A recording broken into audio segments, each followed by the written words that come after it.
everyone, and welcome back to Theory Discussions, where I talk about theories new and old. Today we'll be talking about Tangled. Now, I know in the past I have actually talked about this movie, but it was actually requested, so here we are. In my last theory discussion video, I didn't get a chance to say this, but you can actually make requests. If there's a certain theory you really want me to talk about, go ahead and let me know in the comments. If there's a video of the theory, please send a link. That way I can see the theory in its entirety. Or if you don't really have a specific theory you want me to talk about, but you want me to talk about a certain movie, just tell me what movie you want me to talk about, and I will find a theory relating to that movie. With all that being said, let's get into today's theory. Now, Tangled is one of those movies that theorists love. There are so many theories about Tangled, connecting it to other movies, all kinds of stuff. And this is mainly because there are a lot of unanswered questions within the movie. How did Mother Gothel know the song to sing to the flower to make it work? How exactly does a drop from the sun not burn the entire planet? And I have actually watched a lot of these theories, and they're all pretty good. And eventually, I'll talk about quite a few of them on the series. But this theory is actually pretty different. So, okay, I'm not sure if this is an original theory or not from the person who requested it. I mean, they didn't send a link to a video or anything that goes into the theory, so I kind of assume it is an original theory, and because I did look for videos mentioning this kind of theory, and I didn't find anything. The theory is, what if a fairy flew into the sun, creating the magical flower? So honestly, I really didn't have that much to go off of with this theory.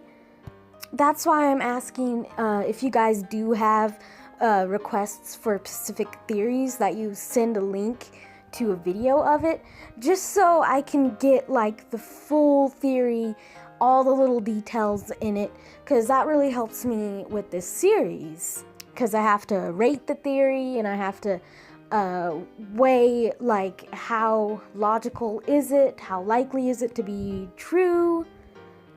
So there's that.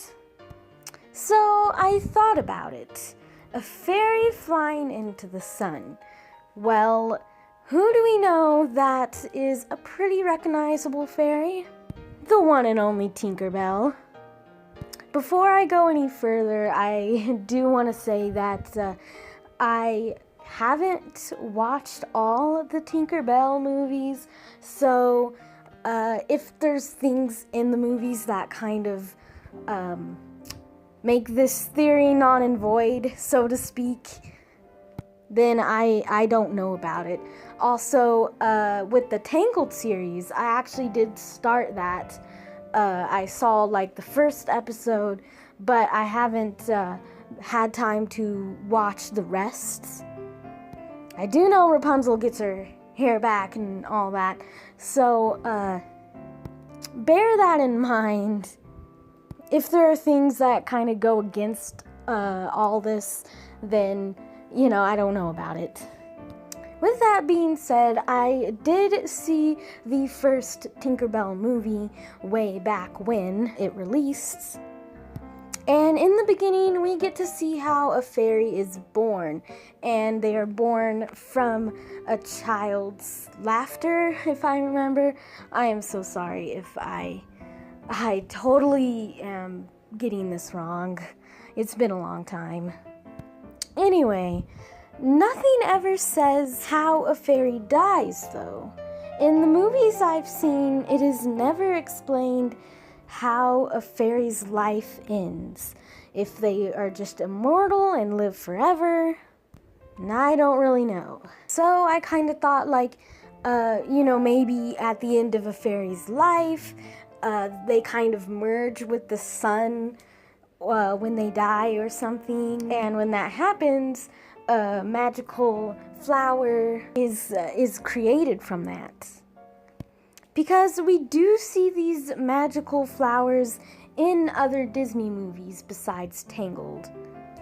So that pretty much hints at the fact that there's more than one. And since we can assume Moana takes place quite a while before Tangled, we can assume that this has been happening for centuries. But I don't know, even if that was the case, it wouldn't really explain why Mother Gothel knows the song to make the flowers work. And within the Tinkerbell movies that I've seen, their powers don't really suggest that they have healing properties or youth properties or anything like that. So it wouldn't really make sense for the flower to have those kind of powers. And honestly, there were just a few holes when I thought about, the fairies like merging with the sun. And then I thought of a theory that I watched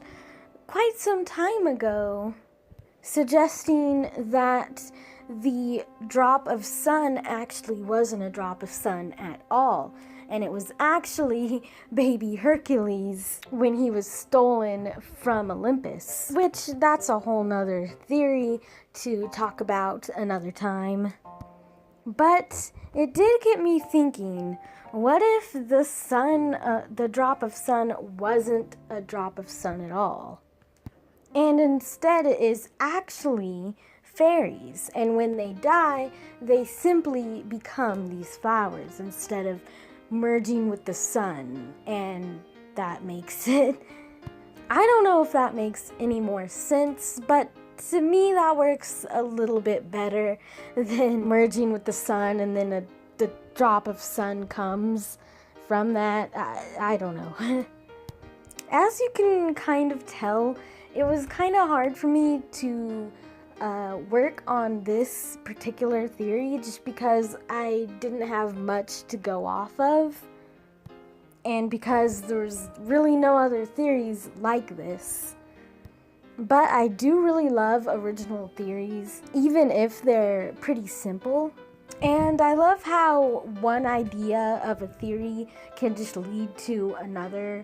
It's just really great, the whole circle of the theories, so to speak. But anyway, sorry there's not more to this theory. I really tried to find ways that it would work. And honestly, it's not a bad theory because I am very curious as to what happens to fairies when they die, or if they ever die. I mean, death to them is possible if someone says, they don't believe in fairies. But I'd find it hard to believe that that is the only way they could die. And I know all different fairies have different little jobs and things that they do. Some are good with animals, some are good with plants or water or whatever. But all fairies do have a way with nature. I mean, they change the seasons, from what I remember, of course. To me, they're too important, too magical to just kind of disappear or just die like a human would.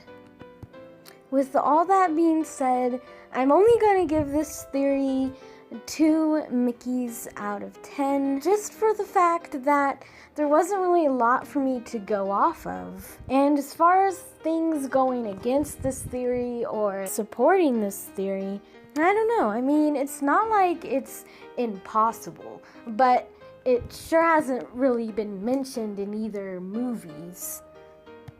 And I mean, as far as plot holes, which is kind of the whole reason theories exist, is to kind of make all those plot holes disappear.